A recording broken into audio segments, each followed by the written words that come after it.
देवा तुझी स्वारी आली, आनंदाची लाट आली, या वेड्या पिशा भगतांना देवा तुझी याद आली। जय शिवराय भावना, स्वागत आहे आपलं एज्युकेशन या यूट्यूब चॅनलवरती। तर मित्र, तुम्ही आजचा व्हिडिओ सुरुवातीला बघितलाच असेल। तर अशा प्रकारचा आपण आज व्हिडिओ बनवणार आहोत आणि हा व्हिडिओ बनवण्यासाठी आपल्याला अलर्ट मोशन ॲपची गरज पडणार आहे। तर हा ॲप जो तो आपल्या टेलिग्राम चॅनलवरती मिळून जाईल आणि टेलिग्राम चॅनल जॉईन करण्याची लिंक डिस्क्रिप्शनमध्ये दिलेली आहे मित्र। तर तिथून तुम्ही जाऊन चॅनल जे ते जॉईन करून तुम्ही ॲप जो तो डाउनलोड करू शकता मित्र। तर मित्रांनो, आजच्या व्हिडिओसाठी मी जेवढं काही मटेरियल यूज केले ते सर्व मटेरियल आपल्या वेबसाईटवरती अवेलेबल आहे आणि त्यासोबत आपल्या टेलिग्राम चॅनलवरती सुद्धा अवेलेबल आहे। तर या दोघांची लिंक जे ते डिस्क्रिप्शनमध्ये दिलेली आहे मित्रांनो। जर का मित्र तुम्हाला मटेरियल डाउनलोड करण्यास काही प्रॉब्लेम येत असेल तर मटेरियल कसं डाउनलोड करायचं आहे या व्हिडिओची लिंक सुद्धा डिस्क्रिप्शनमध्ये दिली आहे। तर तुम्ही तो व्हिडिओ बघून जे ते मटेरियल डाउनलोड करू शकता मित्रांनो। तर मित्र, आपल्या चॅनलवरती नवीन असाल तर आपल्या चॅनल जे ते सबस्क्राईब करून घ्या, कारण की आपल्या चॅनलवरती अशा प्रकारचे व्हिडिओ जे येत असतात मित्रांनो। तर मित्रांनो, आपल्या इंस्टाग्राम अकाउंटला सुद्धा अजूनही फॉलो केलं असेल तर तिथं सुद्धा फॉलो करून घ्या। तिथं सुद्धा जे आपले व्हिडिओ आणि अपडेट जे ते येत असतात मित्रांनो।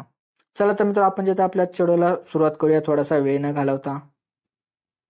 ओके, तर मित्र, आपल्या सर्वात आधी आपल्याला अलर्ट मोशनमध्ये बीट बुकमार्क प्रोजेक्ट असेल तो आपल्याला अलर्ट मोशनमध्ये आपल्याला इम्पोर्ट करून घ्यायचा। इम्पोर्ट केल्यानंतर आपल्या सुरुवातीला येऊन आपल्या प्लसवरती जाऊन मीडियामध्ये जाऊन तुम्हाला एक अशा प्रकारचा ब्लॅक कलरचा एक व्हिडिओ दिला असेल तो आपल्या इथं ॲड करून घ्यायचा आहे। तो इथं ॲड करून घेतल्यानंतर आपल्या बघा काय यायचं, आपल्या त्या व्हिडिओवरती क्लिक करून वरती 3 आडव्या लाईन दिसत आहेत, म्हणजे 3 डॉट दिसत आहेत आडवी। तर त्यावरती आपलं क्लिक करून ह्याचा जो ॲडवा असेल तो आपल्या इथं सर्वात आधी एक्सट्रॅक्ट करून घ्यायचा आहे। नंतर तो जो ब्लॅक कलरचा व्हिडिओ होता तो इथं डिलीट करून टाका आणि डिलीट केल्यानंतर आपल्या त्या ॲडवरती क्लिक करून तो जो ॲडवा असेल तो आपल्या राऊंडेड रेक्टँगल 1 त्याच्या खालती आपला तो जो ॲडवा असेल तो इथं लावायचा आहे आणि त्यानंतर तो जो राऊंडेड रेक्टँगल 1 होता तो आपल्या इथं डिलीट करून जिथे टाकायचं आहे। तर टाकल्यानंतर आपल्या परत काय यायचं आहे, व्हिडिओच्या सुरुवातीला येऊन आपल्या प्लसवरती जाऊन मीडियामध्ये जायचं आहे।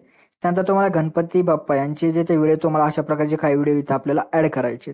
तर इथं तुम्ही कोणता एक व्हिडिओ इथं ॲड करून घ्या। तर मी आता हा वाला इथं ॲड केला आहे। तर त्यानंतर आता आपल्या काय यायचं बघा, 4.7 सेकंदाच्या बीटवरती आपल्या येऊन आपल्या स्पीडच्या ऑप्शनवरती जाऊन 3 नंबरला जो ऑप्शन दिसत आहे तर त्यावरती क्लिक करा आणि त्यानंतर आपल्या काय याचा ॲडवरती जाऊन ह्याचा जो ॲडव असेल तो इथं म्यूट करून घ्यायचा आहे। तर मित्रांनो, अशा प्रकारचा जो आपला तो गणपती बाप्पा यांचा व्हिडिओ होता तो इथं ॲडजस्ट झाला आहे मित्रांनो त्या बीटपर्यंत। तर आपल्या परत नंतर त्याच बीटवरती थांबायचे 4.7 सेकंदाच्या।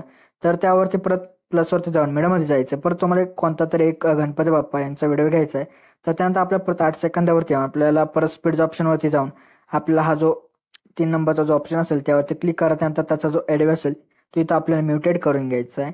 परत नंतर आपल्या त्याच बीटवरती थांबून परत प्लसवरती जाऊन मीडियामध्ये जाऊन परत तुम्हाला एक गणपती बाप्पा यांचा व्हिडिओ घ्यायचा आहे। परत नंतर तुम्हाला 12.28 सेकंदावरती येऊन परत त्याचा जो ॲडव असेल तो इथं म्यूट करून घ्यायचा आहे। त्यानंतर आपल्या परत स्पीडच्या ऑप्शनवरती जाऊन परत 3 नंबरचा जो ऑप्शन असेल त्यावरती क्लिक करा, म्हणजे तिथपर्यंत जो व्हिडिओ असेल तो ॲडजस्ट होऊन जाईल। परत आपल्या त्याच बीटवरती थांबून परत प्लसवरती जाऊन मीडियामध्ये जा आणि त्यानंतर परत गणपती बाप्पा यांचा व्हिडिओ घ्या। घेतल्यानंतर परत 17.14 सेकंदावरती येऊन आपल्या परत त्याचा जो ॲडव असेल तिथं म्यूट करून घ्यायचा। त्यानंतर स्पीड ऑप्शनवरती जाऊन 3 नंबरचा जो ऑप्शन असेल त्यावरती क्लिक करा, म्हणजे आपला जो व्हिडिओ असेल तो तिथं ॲडजस्ट होऊन जाईल मित्रांनो। तर आता त्यानंतर आपल्या बघा काय यायचं, आपल्याला आता इथं जेवढे काय मित्रांनो आपण इथं व्हिडिओ ॲड केले होते ते सर्व व्हिडिओ जे आपल्या ग्रुपच्या जे ते खालती आपल्याला आणायचे आहेत मित्रांनो। तर त्यासाठी आपल्या बघा काय यायचं, आता तुम्हाला काय यायचं, त्याच्या व्हिडिओच्या बाजूलाच तुम्हाला बघा राईट साईडला 3 आडव्या लाईन दिसत आहेत। तर त्यावरती आपल्याला लॉंग प्रेस करून ती जी लेअर असेल मित्रांनो म्हणजे त्या व्हिडिओची, तर ते ग्रुप जेवढे पण आपले इथं ग्रुप्स असतील त्या सर्वांच्या खालती आपल्याला अशा प्रकारे इथं सेट करायचं आहे, म्हणजे जे आपले काही टेक्स्टवाले जे टेक्स्ट असतील ते अशा प्रकारे त्या व्हिडिओवरती दिसले पाहिजेत। अशा प्रकारे इथं आपल्याला व्हिडिओचे ते ॲडजस्ट करायचे। परत नंतर आता दुसऱ्या व्हिडिओवरती या परत लॉंग प्रेस त्यावरती करून आपल्या परत ग्रुपच्या खालती जे ते आपल्याला हा व्हिडिओ आणायचा मित्रांनो। परत नंतरच्या व्हिडिओवरती येऊन परत लॉंग प्रेस करून आपल्या परत जे ते ग्रुपच्या खालती जे आपल्याला व्हिडिओ आणायचा आहे। परत नंतर आता शेवटचा जो व्हिडिओ असेल तो परत आपल्या ग्रुपच्या खालती जे ते आपल्याला अशा प्रकारे जे तो व्हिडिओ आहे तो आपल्याला आणायचा आहे मित्रांनो। तर बघा मित्रांनो, अशा प्रकारे जे आपले जेवढे काही इथं व्हिडिओ होते ते सर्व व्हिडिओ आपले ग्रुपच्या खालती आलेले आहेत आता। तर मी आता तुम्हाला इथं सांगतो ग्रुप एडिट करायचं, तर त्या ग्रुपमध्ये टेक्स्ट वगैरे कसे एडिट करायचे। तर आपल्याला बघा काय यायचं, आता सर्वात आधी आपला जो ग्रुप 1 असेल तर त्यावरती आपल्याला क्लिक करायचं मित्रांनो। नंतर एडिट ग्रुपमध्ये जायचं, त्यानंतर आपल्या टेक्स्टवरती क्लिक करायचे, त्यानंतर एडिट टेक्स्टमध्ये जायचे। त्यानंतर इथं तुम्ही बघा काय करू शकता, इथं तुम्हाला मी फॉन्ट दिलेला आहे तो तुम्ही इथं फॉन्ट यूज करू शकता मित्रांनो। तर तिथं तुम्हाला ॲड करायचं माहितीच आहे, तर ॲड करून घ्या तो फॉन्ट आणि इथं जे ते ह्या टेक्स्टला जो तो तुम्ही तो फॉन्ट जो असेल तो इथं तुम्ही फॉन्ट यूज करू शकता. तर आता तुम्हाला जे काही इथं लिहायचं असेल ते लिहू शकता मित्रांनो, सॉन्गचे लिरिक्स किंवा तुम्ही दुसरं सॉन्ग सुद्धा इथे यूज करून तुम्ही लिरिक्स याचे इथे लिहू शकता मित्रांनो. आणि त्यानंतर इथं तुम्हाला जो कोणता इथं इमोजीज वगैरे घ्यायचे असतील ते इथे घ्या. आणि त्यानंतर आता आपल्या कलर जर तुम्हाला घ्यायचा असेल तर तुम्हाला इथं ट्रान्सपरंट अशा प्रकारे इथं दिसत आहे बघा 24 PT त्याच्या राईट साईडला. तर त्यावरती क्लिक करून तुम्हाला जो कोणताही कलर घ्यायचा असेल तो इथं तुम्ही कलर घेऊ शकता.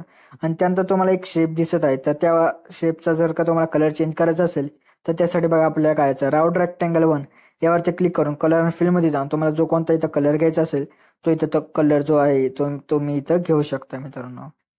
तर मित्रांनो अशा प्रकारे आता तुम्हाला ग्रुप कसे एडिट करायचे हे सुद्धा मी तुम्हाला इथं सांगितलं आहे मित्रांनो. तर आता त्यानंतर बघा मित्रांनो आपला जो आजचा व्हिडिओ होता तो इथं व्हिडिओ रेडी झालाय. तर रेडी झाल्यानंतर आपल्या गॅलरीमध्ये सेव्ह करण्यासाठी बघा आपल्याला काय करायचंय, तर वर सेटिंगच्या बाजूला तुम्हाला एक ॲरो दिसत आहे, तर त्या ॲरोवरती क्लिक करून व्हिडिओवरती क्लिक करून एक्सपोर्टवरती क्लिक करून क्लिक करा. क्लिक करताच आपला जो व्हिडिओ असेल तो आपल्या गॅलरीमध्ये सेव्ह होण्याची ते सुरुवात होईल मित्रांनो. तर ओके, तर मित्रांनो आपल्या आजच्या व्हिडिओमध्ये जिथे एवढंच होतं, तर व्हिडिओला सोडायला लाईक आणि शेअर नक्की करा मित्रांनो. तर मित्रांनो अजून आपल्या युट्यूब चॅनल जिथे सबस्क्राईब नसेल केलं तर नक्की सबस्क्राईब करून घ्या, कारण की आपल्या युट्यूब चॅनलवरती अशा प्रकारच्या ट्रेंडिंग व्हिडिओ जिथे रोज येत असतात मित्रांनो. तर मित्रांनो भेटतो आपण नंतरच्या व्हिडिओमध्ये, तोपर्यंत जय हिंद जय महाराष्ट्र.